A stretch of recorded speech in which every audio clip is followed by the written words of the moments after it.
नमस्कार विद्यार्थियों, मेघराज गुरुकुल में आपका स्वागत है। और आज की जो क्लास है आपके एग्जाम के हिसाब से वह है सर्कल के बारे में, मतलब वर्त के बारे में आज कंप्लीट क्लास लेने वाले हैं अपन को। वर्त में किस प्रकार के प्रश्न बनते हैं, कैसे कैसे क्वेश्चन एग्जाम में आते हैं विथ कंसेप्ट और विथ क्वेश्चंस। तो कंप्लीटली कंसेप्ट, वर्त, अर्धवर्त, वलय, इन तीनों के बारे में आज कंप्लीटली जानने वाले हैं दोस्तों इस वीडियो के माध्यम से।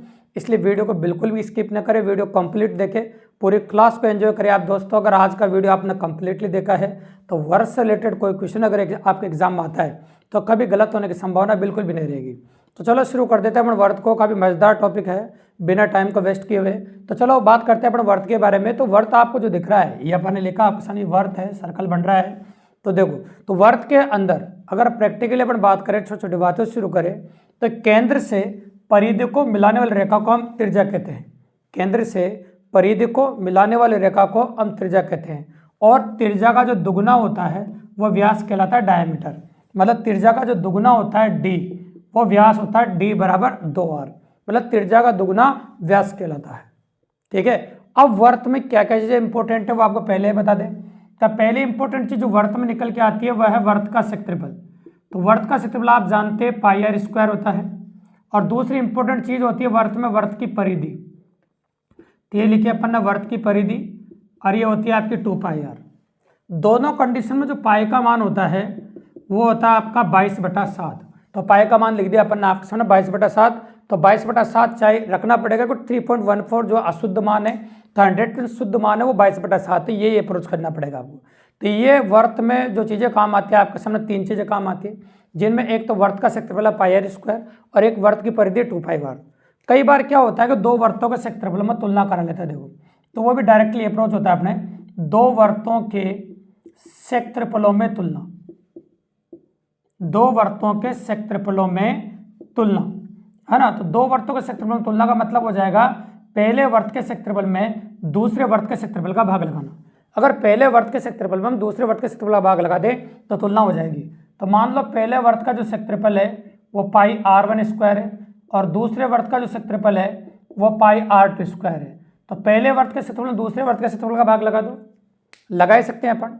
ये पाई से पाई कैंसिल आउट हो जाएगा, और क्षेत्रफलों में जो अनुपात निकल के आएगा आपका वो आ जाएगा आपका r1/r2 का होल स्क्वायर। मतलब यहाँ पर कंप्लीटली अगर आप नोटिस करो तो दो अज्ञात अनुपात है। दो अज्ञात अनुपात कौन कौन से? एक तो है क्षेत्रफलों में अनुपात, और एक आपका त्रिज्याओं में अनुपात।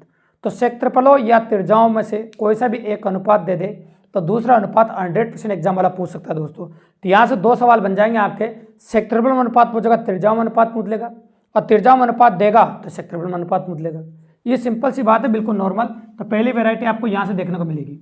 और आगे के जो वर्त में जो क्वेश्चन आपको देखने को मिलेंगे वो कुछ इंपॉर्टेंट बातें अगर आप ध्यान में रखते हैं तो काफ़ी ईजिली अप्रोच कर पाएंगे। वो देखिए, जैसे मैं कह रहा हूँ कि कई बार डायरेक्टली देखो निकालने में क्या टाइम लग जाता है ना। अगर कुछ चीज़ें डायरेक्टली ध्यान रखी जाए तो बहुत मज़ेदार हो जाती है। जैसे मैं कहूँ r बराबर 7 है तो क्षेत्रफल याद रखना हमेशा 154 होता है। अगर ये सेंटीमीटर में है तो सेंटीमीटर स्क्वायर हो जाएगा, ये मीटर में है तो मीटर स्क्वायर हो जाएगा। तो ये सिंपली याद रखोगे तो ज़्यादा बढ़िया रहेगा। अगर r बराबर 14 है तो क्षेत्रफल हो जाएगा आपका 616, और r बराबर अगर 21 है तो जो क्षेत्रफल है आपका वो हो जाएगा आपका 1386। ठीक है। ये तीनों चीज़ें बहुत इंपॉर्टेंट है दोस्तों, काफ़ी इंटरेस्टेड है, बहुत मज़ा आने वाला है, क्योंकि तीनों त्रिज्याएं ऐसी होती है वर्त के अंदर जो बार बार एग्जाम में पुटअप की जाती है। r बराबर 7 भी बार बार काम आता है, r बराबर 14 बार बार काम आता है, और r बराबर 21 है वो भी काफ़ी ज़्यादा काम आता है। इसलिए इनके लिए क्षेत्रफल अगर डायरेक्ट याद रखोगे तो आप यहाँ आज से 10 से 12 सेकंड बचा सकते हैं अपने। तो देखो 10 से 12 सेकंड को छोटी मोटी बात नहीं, समय बचाना है आज के कंपटीशन में सबसे इंपॉर्टेंट चीज़ है। तो हमें समय की बचत करनी है, तो इसलिए अपन ने ऐसी पॉसिबिलिटी आपके सामने बनाई। कई बार देखो ऐसा रिवर्स भी होता है त्रिज्याओं के लिए, जैसे r बराबर 7 हो तो परिधि, तो डायरेक्ट परिधि भी डायरेक्ट याद रखनी है आपको, 44 होगी। और अगर r बराबर 14 हो तो जो परिधि है आपकी वो आपकी हो सकती है 88, और r बराबर अगर आपका 81 तो परिधि हो जाएगी आपकी 132। तो ये चीज़ें भी आपको डायरेक्ट ध्यान में रखनी है।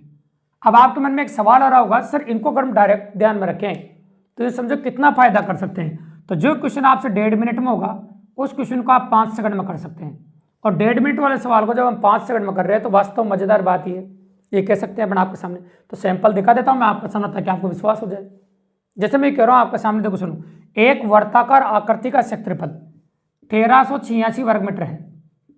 एक वर्ताकार आकृति का क्षेत्रफल 1386 वर्ग मीटर है। तो इसकी परिधि ज्ञात कीजिए। अगर इसको फर्स्ट मेथड से करेंगे तो यहाँ पाई आर स्क्वायर लिखेंगे, फिर काटेंगे, आर का मान निकालेंगे, आर का मान निकल के आएगा, उसको 2 पाई आर में वैल्यू रखेंगे, रखने के बाद फिर जाके आपसे परिधि निकल के आएगी। तो आई थिंक मुझे लगता है 1 मिनट के आसपास लग जाएगा, आपको भी ज़्यादा लग सकता है जिनकी स्पीड कम है बच्चों की। लेकिन यहाँ पर अगर आपको डायरेक्ट याद है तो मात्र पलक झपकते आंसर आएगा आपको, क्योंकि आपको पता है कि 1386 क्षेत्रफल की जो त्रिज्या होती है वो 21 होती है, और 21 त्रिज्या के लिए जो परिधि होती है वो आपको पता है 132 होती है। तो डायरेक्ट ऑप्शन में आप ये ढूंढेंगे 132 लिखा रहा है। तो कितनी मजेदार बात आपको बोल दी आज अपने। अगर इस प्रकार से करोगे तो मात्र कम समय में कर पाओगे और काफ़ी इजीली करोगे। तो बहुत शानदार चीज़ है दोस्तों, अगर आप गेन करेंगे तो मज़ा आ जाएगा आपको, और कंप्लीटली क्वेश्चन काफ़ी इजीली कर पाएंगे, और वो बच्चे भी कर पाएंगे। अच्छे बच्चे तो कर ही पाएंगे, खैर जो कमज़ोर बच्चे हैं वो काफ़ी इजीली कर पाएंगे, काफ़ी आसानी से हो जाएगा। सिंपल है, बिल्कुल नॉर्मल है। तो ये हो गया आपके सामने। अब इस ये होने के बाद अपन बात करेंगे, इसमें कई बार अर्धवर्त की चर्चा होती है, तो अर्धवर्त के बारे में बात कर लेते हैं। वो वर्त था आपका अर्धवर्त। अर्धवर्त का मतलब होता है आधा वर्त। आधा वर्त हो जाता है, कई बार वर्त को आधा कर देता है कंसेप्ट में। ये देखो, तो अर्धवर्त हो जाता है, तो ये भी आर है, ये भी आर है, तो मतलब व्यास हो जाएगा 2r ये, और गोड़ाई वाला भाग पूरा 2 पाई आर होता है, तो आधा कट गया तो ये पाई आर बच गया, ऐसा कह सकते हैं अपन। ठीक है। अब सबसे इंपॉर्टेंट बात है क्षेत्रफल का। अर्धवर्त का क्षेत्रफल क्या होगा? तो अर्धवर्त का क्षेत्रफल होगा भैया वर्त के क्षेत्रफल का आधा, क्योंकि वर्त को अपन ने आधा कर दिया है। अगर हमने वर्त को आधा कर दिया है तो फिर आधा ही हो जाएगा, सिंपल सी बात है। तो अपन कह सकते हैं ये हो जाएगा आपका पाई आर स्क्वायर बटा 2। क्या लिख दिया अपन ने आपके सामने? पाई आर स्क्वायर बटा 2। ये हो गया अर्धवर्त का क्षेत्रफल। सबसे इंपॉर्टेंट बात है अर्धवर्त की परिमाप। परिमाप मतलब बाउंड्री होता है भाई, तो सारी बाउंड्री जोड़नी पड़ेगी आपको। ये वर्ताकार बाउंड्री जो आपको नजर आ रही है तो पाई आर है, और सपाट बाउंड्री जो नजर आ रही है वो 2r है।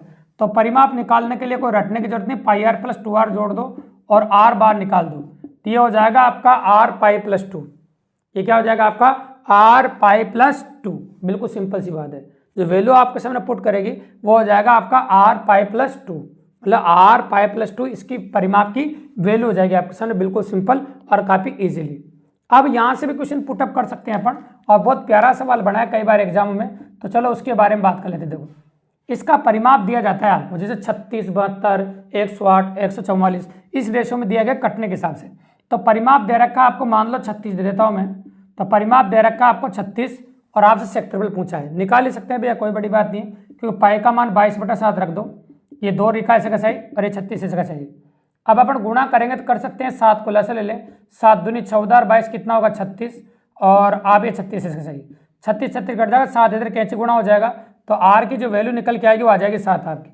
अब आर वे 7 के लिए क्षेत्रफल निकालेंगे अपन, क्योंकि तो अर्धवर्त है, क्षेत्रफल होता है पाई आर स्क्वायर बटा 2। तो पाई आर स्क्वायर का मान तो 154 आया था, ये अपन जानते हैं 7 त्रिज्या के लिए, और 2 का भाग लगाओगे तो आ जाएगा 77। अगर आपको मीटर में दे रखा है तो मीटर स्क्वायर, सेंटीमीटर में दे रखा है तो सेंटीमीटर स्क्वायर। इस प्रकार से अर्धवर्त में भी एग्जाम में सवाल बना सकते हैं, और पुटअप वेरिएंट हो सकता है। देखो आपका बिल्कुल सिंपल और काफ़ी इजीली। इसका वर्त का जो तीसरा पार्ट है और इम्पोर्टेंट पार्ट है वह है भैया वलय। वलय कैसे बनता है? 2 सकेंद्रीय वर्त एक वलय का निर्माण करते हैं। 2 ऐसे वर्त जिनका केंद्र एक ही हो, जिसके अंदर वाले वर्त की त्रिज्या r1 हो और बाहर वाले वर्त की त्रिज्या r2 हो, तो दोनों सकेंद्रीय वर्त मिलाकर एक वलय का निर्माण करते हैं, मतलब एक वलय बना देते हैं। तो ये वलय बन गया आपके सामने। तो देखो वलय का अगर क्षेत्रफल की बात करें अपन, तो देखो ये वाला भाग वलय कहलाता है, ये वाला भाग मतलब अंदर वाले वर्त का क्षेत्रफल घटा देंगे बाहर वाले वर्त के क्षेत्रफल से। तो बाहर वाला वर्त का क्षेत्रफल पाई r2 स्क्वायर और ये पाई r1 स्क्वायर। तो आप बाहर वाले में से अंदर वाला घटा दिया, पाई कॉमन ले लो, ये हो जाएगा r2 का स्क्वायर माइनस r1 का स्क्वायर। बिल्कुल सिंपल। और अगर परिधि की बात करें इसकी, तो परिधि भी अपन निकाल सकते हैं।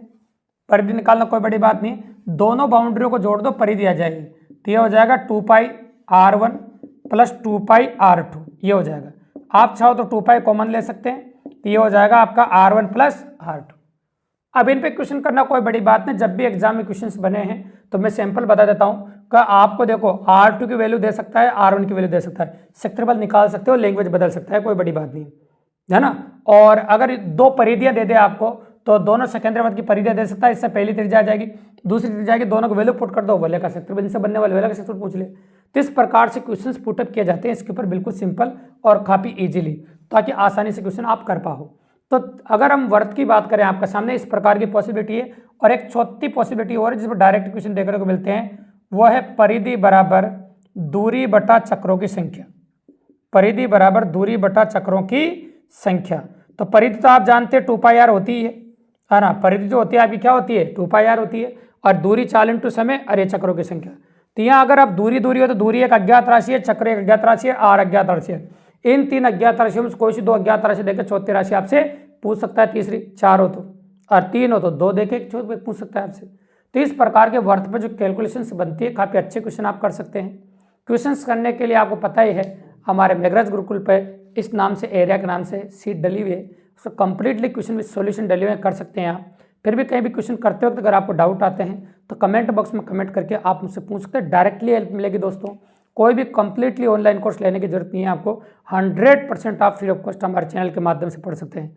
अगर वास्तव में वीडियो अच्छा लगा तो सब्सक्राइब जरूर कर दीजिए दोस्तों, और अपने और दोस्तों को शेयर करना तो बिल्कुल मत भूलना दोस्तों। धन्यवाद।